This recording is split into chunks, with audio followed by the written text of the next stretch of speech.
Hi, and welcome to this next series from the Year 1 content on exponentials and logarithms. Now, straight away we're looking at that saying the natural logarithm. You're probably thinking, what the heck is that?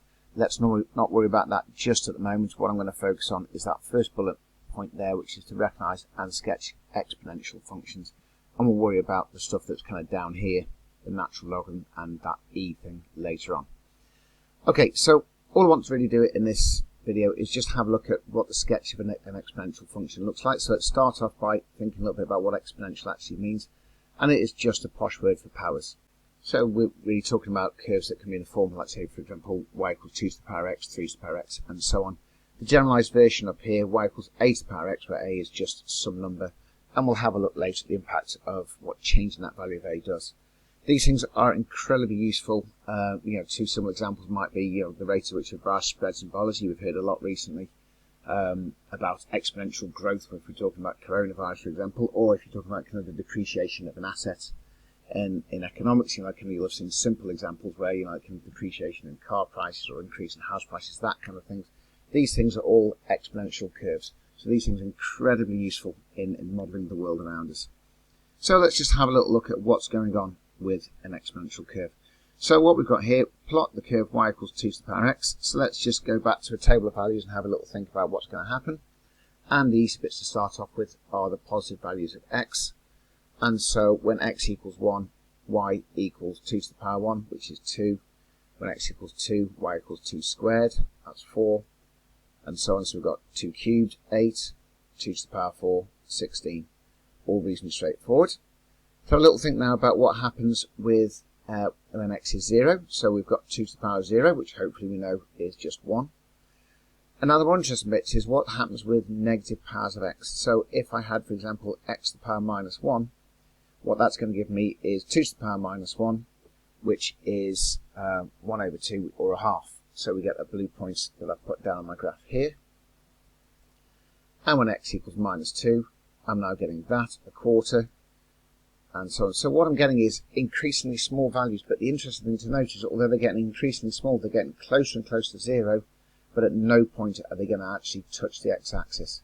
So for example, if I had, x being minus 1 million, I'd have 1 over 2 to the power of minus 1 million, try again, 1 over 2 to the power of 1 million, which would be an incredibly small value, but it would never actually be 0, so the line y equals 0 becomes an asymptote.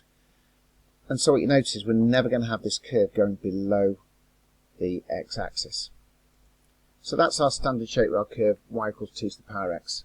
And what we're going to find is that all our curves basically have the similar shape. So if we, for example, we did y equals 3 to the power x, all that's happening is we get those values there, 3, now it would be 3 squared, 3 cubed, so again it would be increasing.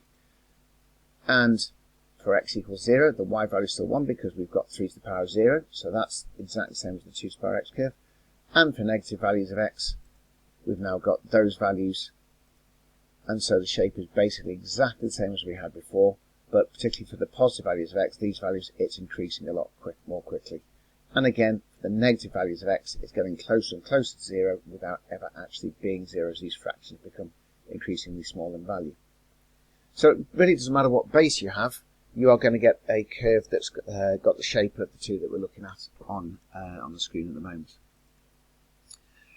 The other one to think about is, okay, what happens if I had that y equals 2 to the power of minus x? Now, if you know your transformations, then what you know is that that would be a reflection in the y-axis. You can see there, so if fx equals 2 to the x, then f of minus x is 2 to the minus x. And so that gives, we know, a reflection in the y-axis. So it looks something like that. But again, let's just think about what's happening now with the numbers. So if I take 2 to the power minus x, I could write that as half to the power of x. So now what I've got is for values over here for large positive values. For example, it's not particularly large, but if I had x equals 4, I've got half to the power 4. Half times half times half times half, that's 1 over 16. So what we've got is values getting increasingly close to 0 as x gets bigger.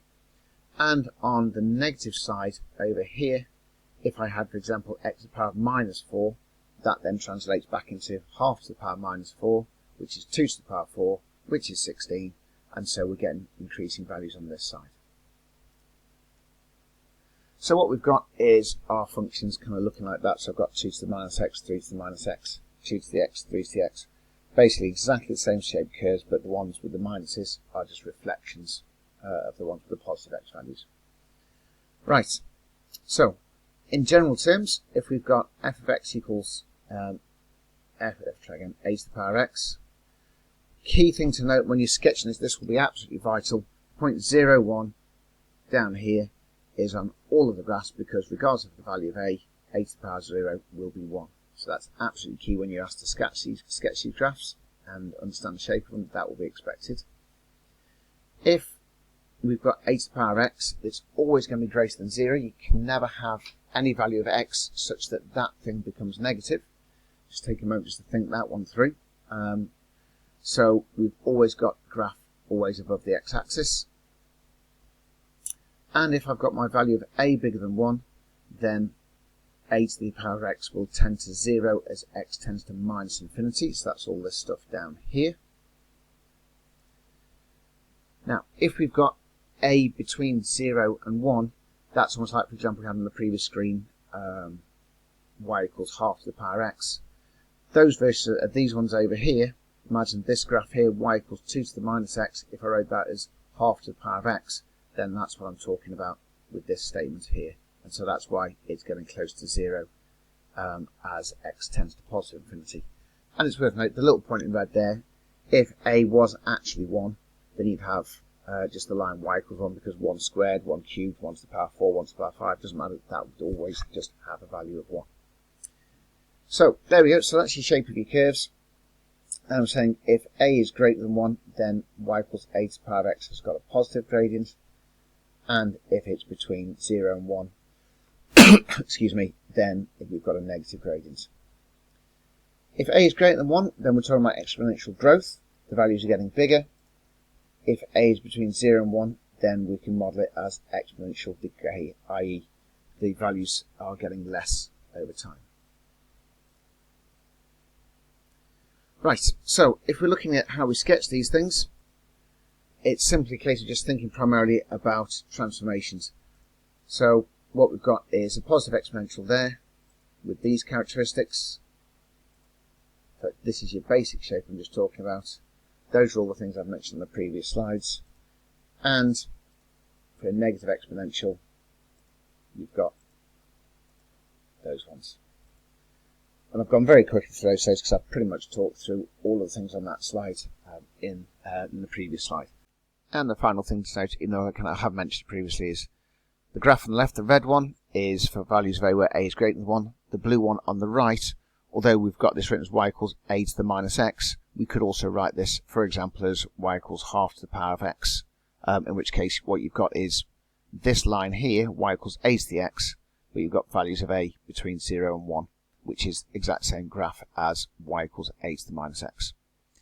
Right, that all done. Let's go and have a look now at some sketching. Now, first thing to note is, if you're just being asked to sketch a basic one, for example, I've picked there y equals 3 to the power of x, it would look like that. I would be making sure that my line doesn't cut through the axis anyway, and the other to make sure you do when you sketch it. Sometimes these students are not being particularly careful. They'll come down towards the x-axis and then you'll see their curves go back up, which would be an immediate no-no. So make sure it goes close to your axis but doesn't touch it, and certainly it doesn't start going back up. But other than that, that's what my sketch would look like. But if I've had, for example, y equals 5 to the power of x, it would basically look exactly the same because you're not putting scales on your graph, so you wouldn't be able to indicate massively the difference between those two things. It's the basic shape, and the key thing being the idea that it's going through there and not hitting the axis down here. So let's have a look at 3 sketches that we might do, and let's just have a look at the impact on some bits and pieces.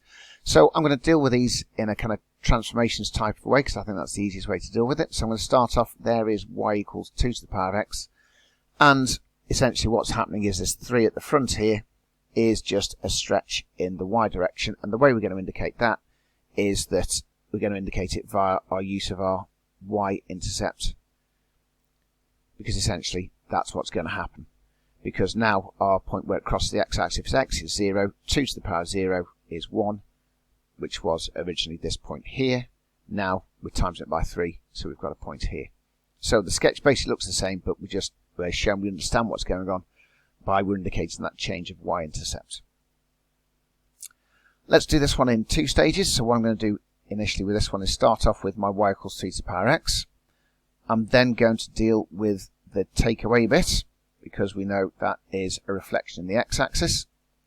So that flips it upside down, and again you'll notice that now I've still got my curve where the x-axis is an asymptote. It's flipped upside down. I've got my intercept at -1, and then the 4 at the front is just adding on 4, so the whole thing is going to shift up 4 units. So it's a translation 4 units in the y direction, and so we end up with that. And so there we've got, again, our indication that the y-intercept is at 3. The other thing that I think is important to put on there to show that you understand the whole thing has moved up 4 units is you would indicate that you've got an asymptote that was originally, my asymptote was originally this line here. That's now moved up 4 places, so it's now at y equals 4. And I'd be indicating that clearly on my graph. Final thing on a sketch is the intercept that's missing, which is currently the where it intercepts through the x-axis. So when that happens, we get y equals 0. So if we just plot that into the equation there and do a bit of solving, so we've got 3 to the power x equals 4.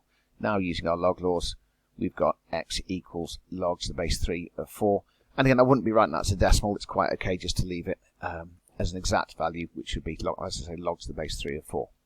So there we go. That's that sketch done. And then finally the last one. It looks like an absolute mess of stuff, but we can just deal with these things one step at a time as well. So here we go. I'm going to start off with my basic function, which is, this is obviously a transformation of the function y equals 5 to the power x. Let's deal with 5 to the minus x bits first, which we said previously in this video is just a reflection in the y-axis. So that becomes that. And when I'm working, I do tend to do these things kind of one step at a time. Just kind of helps my thinking. You only need to draw one sketch. You don't have to show it as you work it through.